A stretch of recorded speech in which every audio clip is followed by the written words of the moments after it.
नमस्कार, जोहार। आप देख रहे हैं झारखंड स्वतंत्र खबर। हमारे साथ रजी पढ़ा के प्रदेश अध्यक्ष रवि तेगा जी हैं। और हम लोग जब बात करें कि आदिवासियों की जब बात होता है तो जल जंगल ज़मीन से जुड़े बातों को रखा जाता है, लेकिन आज फिलहाल देखा जा रहा है कि जल जंगल ज़मीन बचाने के लिए आदिवासी समुदाय लगातार आंदोलन करते हैं। चाहे झारखंड की बात करें, चाहे अभी तेलंगाना का जो बात करें, हैदराबाद का जो जंगल उजाड़ने की बात कहा जा रहा है, या छत्तीसगढ़ की बात करें, लेकिन तमाम लोग तो जल जंगल बचाने की बात करते हैं। कई लोग ऐसे भी कहते हैं आदिवासी देश के मालिक हैं, लेकिन जो परिस्थिति अभी देखने को मिल रहा है कि जिस तरह से जंगल उजाड़ने की और पूंजीपतियों को देने की बात सामने आता है, तो उस पर ये क्या कहते हैं रविदा जोहार। जोहार। अभी चाहे छत्तीसगढ़ की बात करें, झारखंड की बात करें, तेलंगाना की बात करें, अभी वहाँ तेलंगाना का एक नया खबर है कि वहाँ 400 एकड़ में जंगल था, उसको लोग पूंजीपतियों को देने की बात कर रहे हैं या उसमें कुछ लगाने की बात कर रहे हैं। ऐसे कहें कि वहाँ पर जो जीव जंतु हैं उसको भी एक खतरा हो रहा है, तो क्या कहेंगे इस पर? जी, अक्सर इस चीज़ों को देखा जा रहा है कि पूरे देश में आज पूंजीपति इस तरह से हावी हैं कि आज वो लोग प्रकृति को टारगेट में लेके चले हैं। उनको सिर्फ संपत्ति, दौलत, यही सारा चीज़ दिखाई दे रहा है। और आज के समय में चाहे सरकार, राज्य सरकार की बात करें या केंद्र सरकार की बात करें, कहीं ना कहीं पूंजीपति हावी हैं और इनके द्वारा ही संचालित हो रहा है, इस तरह का दिखने लगा है।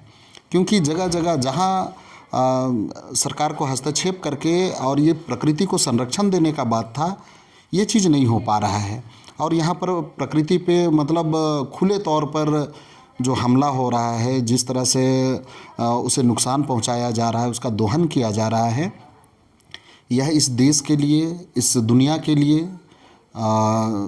इंसानों के लिए भी और जीव जंतुओं के लिए भी, ये कल के दिन के लिए बहुत घातक होगा।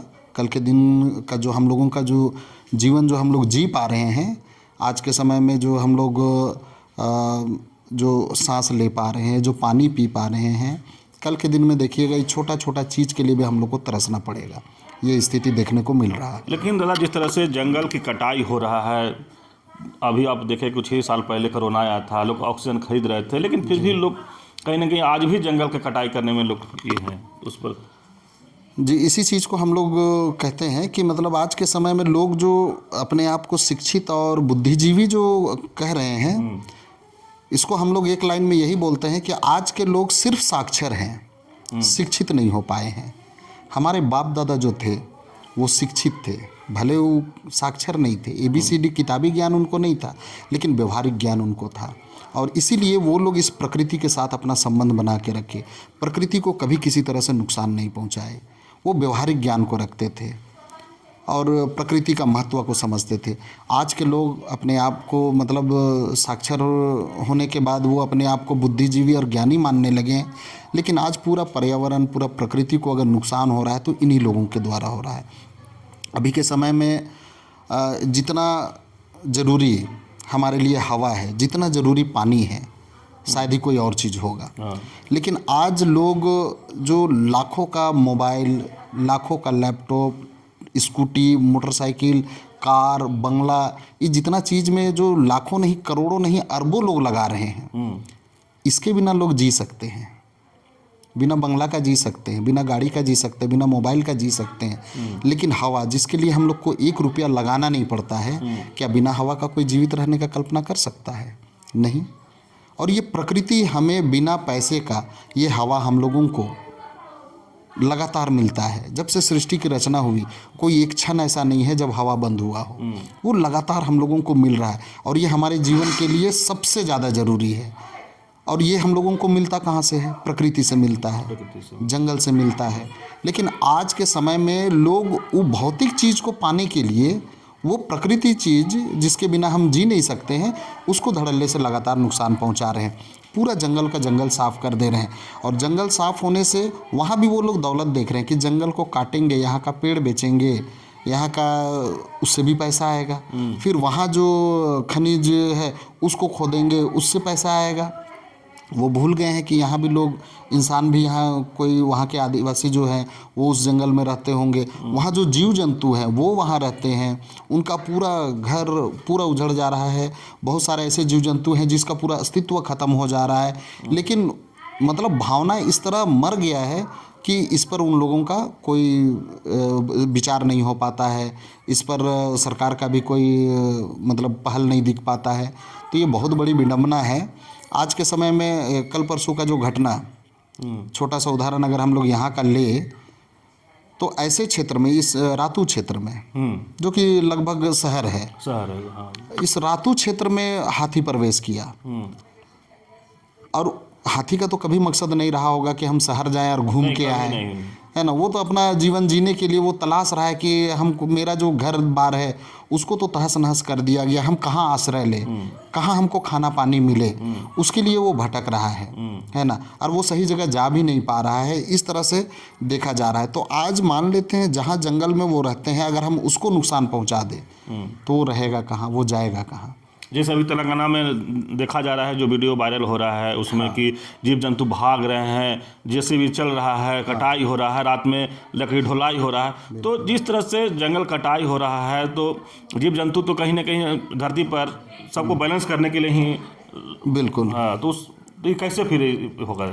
मतलब यहाँ जीव जंतु और जीवन का कोई महत्व नहीं है।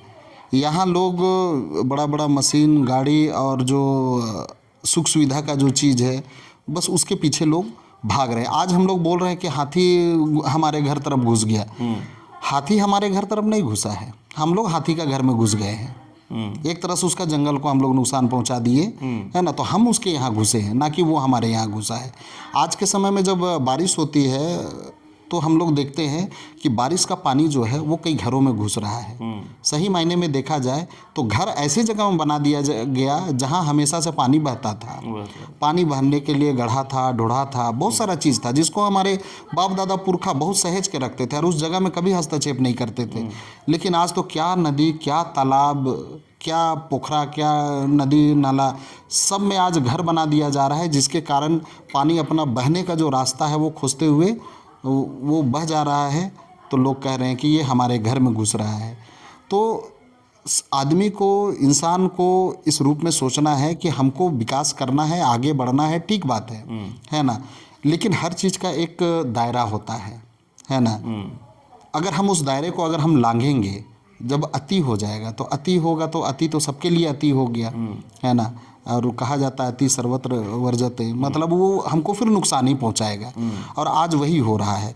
आज जो हम लोग धन दौलत कमा रहे हैं, हम लोग सोच रहे हैं कि हम लोग कमा रहे हैं, लेकिन सही मायने में अगर देखा जाए तो हम लोग गंवा रहे हैं।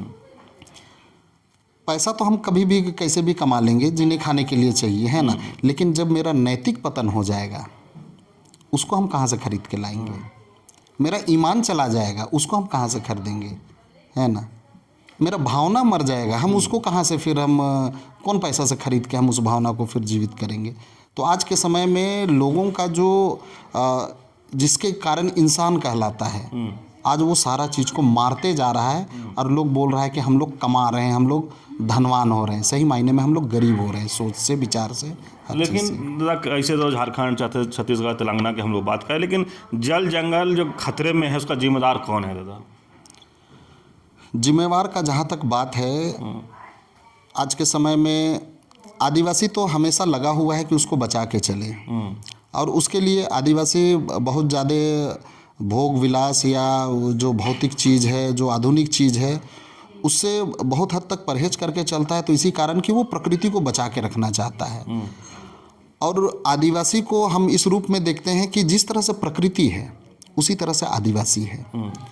आज इस संसार को बढ़िया ढंग से चलने के लिए, लोगों को जीने खाने के लिए जितना ज़रूरी प्रकृति है, उतनी ही ज़रूरी आदिवासी भी है। प्रकृति हम लोगों को जीवन देता है, और उस प्रकृति को आदिवासी जो है, आदिवासी का जो बनावट है या उसका जो सोच विचार है, आदिवासी उस प्रकृति को बचाने का काम करता है, उसको संरक्षण देने का काम करता है। आदिवासी सोचने से इसीलिए बना है ना। तो आदिवासी बचेगा तो प्रकृति बचेगी, प्रकृति बचेगी तो ये दुनिया बचेगी। तो आदिवासी तो लगा हुआ है। लेकिन आज के समय में आप लगातार देख रहे हैं, जिस तरह से यहाँ तेलंगाना हो गया, हसदेव जंगल हो गया, कि जितना भी अभी चाहे धनबाद, रामगढ़, जितना कोयला खदान का बात है, आज धड़ल्ले से इसको सिर्फ नुकसान ही पहुँचाया जा रहा है।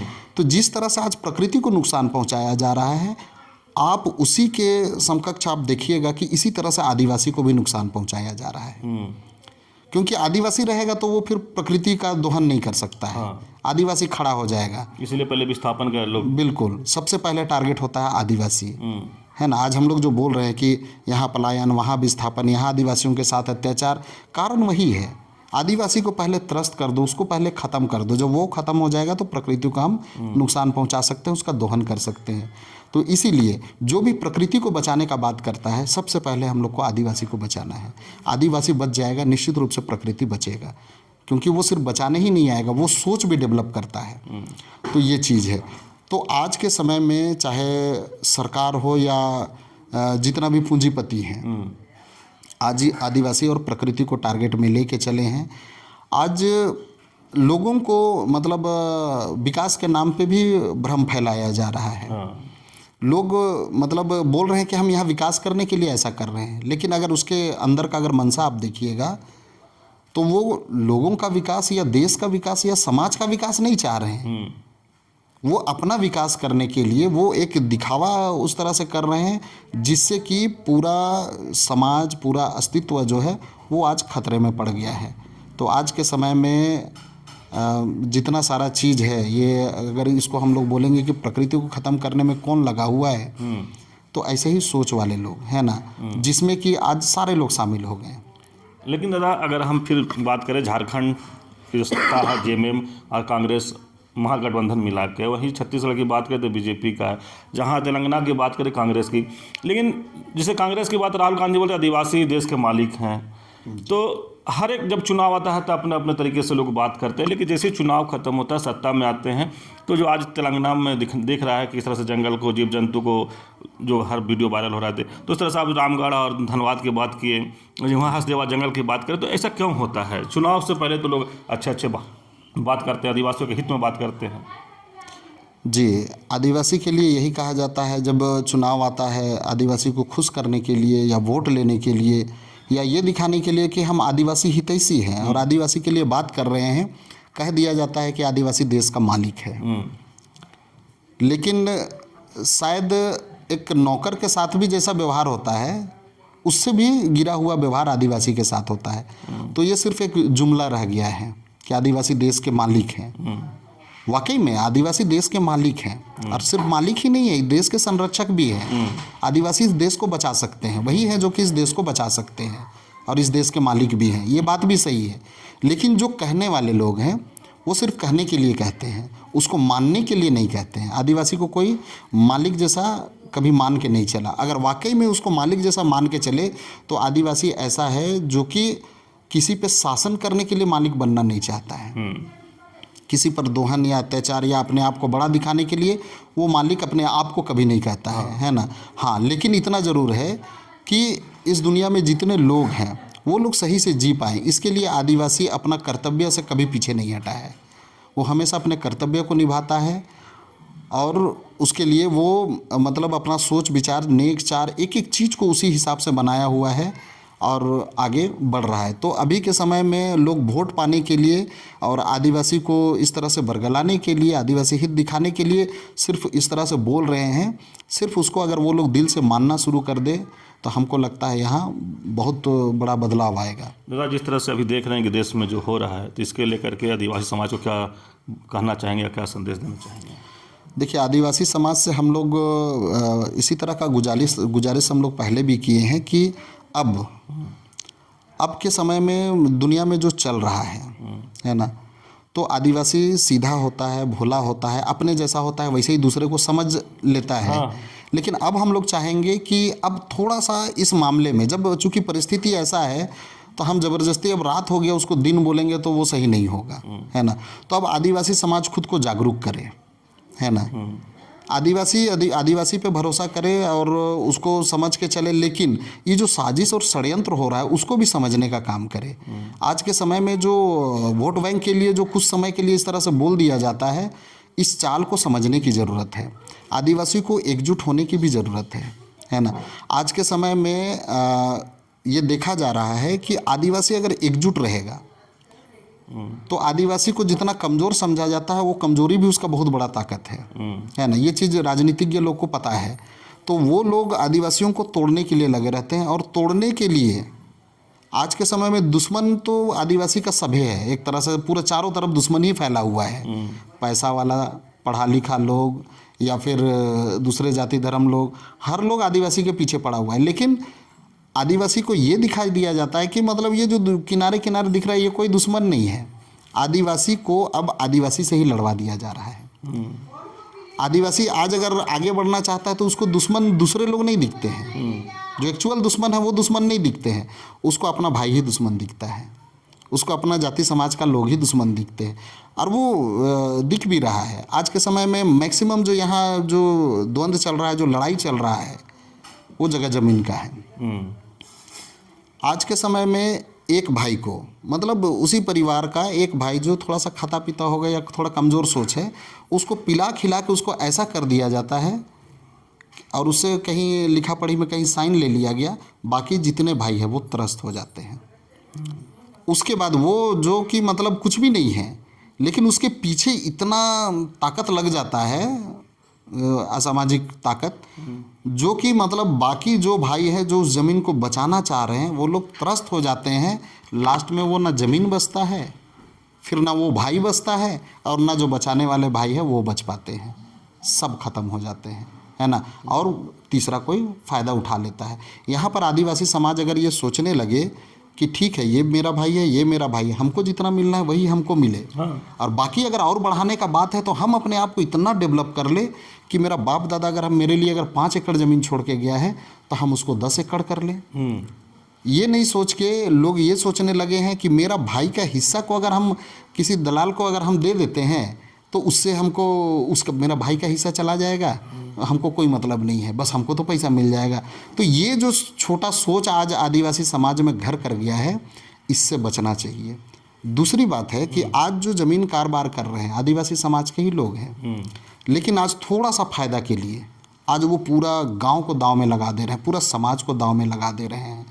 आज के समय में इसी गांव को बर्बाद अगर मान ले करना है तो जो जगह ज़मीन बेचने में कुछ लोग जो लगा है, पैसा तो कमा ले रहे हैं वो लोग। उस पैसा को फिर जैसे गांव में कोई जतरा लग रहा है तो वो पैसा वो लोग चंदा जतरा के लिए नहीं देते हैं, वो वहाँ ऑर्केस्ट्रा लगाने के लिए चंदा देते हैं।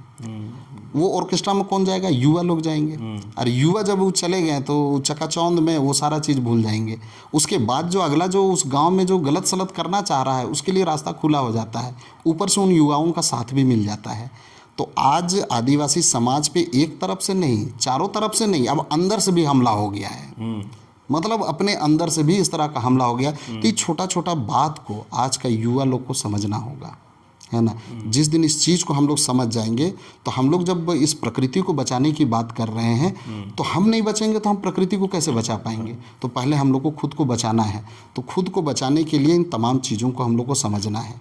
आज किसी भी गली मोहल्ला पे आप चले जाइए, आदिवासी जिसको कि नेचुरल रूप से इतना ताकत मिला हुआ है, इतना ताकत उसके पास है, लेकिन आज के समय में उसको हड़िया और दारू में इतना ही कर दिया गया है कि उसको आप ढकेलिएगा तो वो गिर जाएगा। कभी कभी तो ऐसा है कि आप ढकेलिएगा भी नहीं और वो गिर जाएगा। ये स्थिति हो गया है। तो एक तरह से मतलब बोलने में ख़राब लगता है, लेकिन अब सच कड़वा होता है ना। हम लोग को भी इस चीज़ को एक्सेप्ट करना है, लेकिन इस चीज़ के लिए हम लोग सिर्फ आदिवासी अपने आप को बचाने के लिए तो लगे ही, लेकिन वाकई में जो और समाज के भी लोग हैं जो सही सोच रखते हैं तो इस सोच पे काम करना चाहिए। चलिए, अभी आप सुन रहे थे रवि तेगा जी के बाद जो आदिवासी समाज के अगुवा हैं और बुद्धिजीवी भी हैं, और जिस तरह से कहे कि सही आवाज़ बोलना, कड़वा शब्द बोलना लोगों का खराब लग सकता है, लेकिन जिस तरह से ये हसदेवा जंगल के बात किए, चाहे तेलंगाना में जो है अभी जो घटना घट रहा है, जंगल कटाई किया जा रहा है, जीव जंतु वहाँ से लोग मर रहे हैं, भाग रहे हैं, तो ये बताया कि जिस तरह से लोग बोलते हैं कि हाथी गाँव में घुस गए, तो हाथी गांव में नहीं घुसा है बल्कि हम लोग उनका घर में घुस गए हैं, ये इनका कहना था। जिस तरह से जंगल कटाई करके लोग बस जाते हैं, जैसे रामगढ़ की बात, जहां मैंने कोयला खदान है वहां की बात किए, धनबाद की बात कर रहे हैं कि पहले आदिवासी को विस्थापित क्यों किया जाता, पहले आदिवासी को वहाँ से हटाया जाता है, तब जल जंगल जमीन को किया जाता है। तो ये स्पष्ट कह रहे हैं कि जिस तरह से सरकार में जब लोग आते हैं तो सरकार ने से पहले तो बोलते हैं कि आदिवासी हिंदुस्तान के मालिक हैं, भारत के मालिक हैं, लेकिन कहीं उनको चुनाव जीतने के बाद वो नहीं देखते, वो नौकरों से बेहतर समझते हैं और अब वोट देने के लिए सिर्फ उनको बहलाया फुसलाया जाता है। लेकिन जिस तरह से अभी का जो हालात है, चाहे हस्तेवा जंगल की बात करें, चाहे तेलंगाना में जो भी 400 एकड़ जंगल की बात करें, ये सब जो देखने पर आदिवासी समाज के लोग हैं, आदिवासी समाज के अगुआ जो लोग हैं, कहीं ना कहीं दुखित होते हैं और उनको लगता है कि हमको किस तरह से लोग आंक रहे हैं। अगर कह रहे हैं कि आदिवासी तो देश के मालिक हैं ही, उसको संरक्षण भी कर सकते हैं आदिवासी, लेकिन देखना होगा कि सरकार इस पर कितना अमल करते हैं। जल जंगल ज़मीन बचेगा तब रविदास लगातार इस बात को कहते हैं कि ऑक्सीजन मिलेगा, आदमी जीवित रहेगा। महल बन जाएगा, घर बन जाएगा, अपार्टमेंट बन जाएगा, उसके बिना तो लोग रह सकते हैं, लेकिन हवा पानी के बिना नहीं रह सकते हैं जीवित। तो ये ज़रूरी है जल जंगल ज़मीन बचाना। लेकिन जिस तरह से बाहर का जो खबर मिलता है कि इतना एकड़ जंगल था, कट गया, वहाँ जीव जंतु भाग रहे हैं, मर रहे हैं, तो कहीं ना कहीं आदिवासी समाज के लोग हैं, उनको दिल में चोट लगता है और कहीं ना कहीं हाथ होते हैं कि आदिवासी समाज ही लोगों को बचा के रखे हैं। आज हालात ये है। तो इस तरह खबर को देखने के लिए आप झारखंड स्वतंत्र खबर से जुड़े रहिए। जोहार, नमस्कार।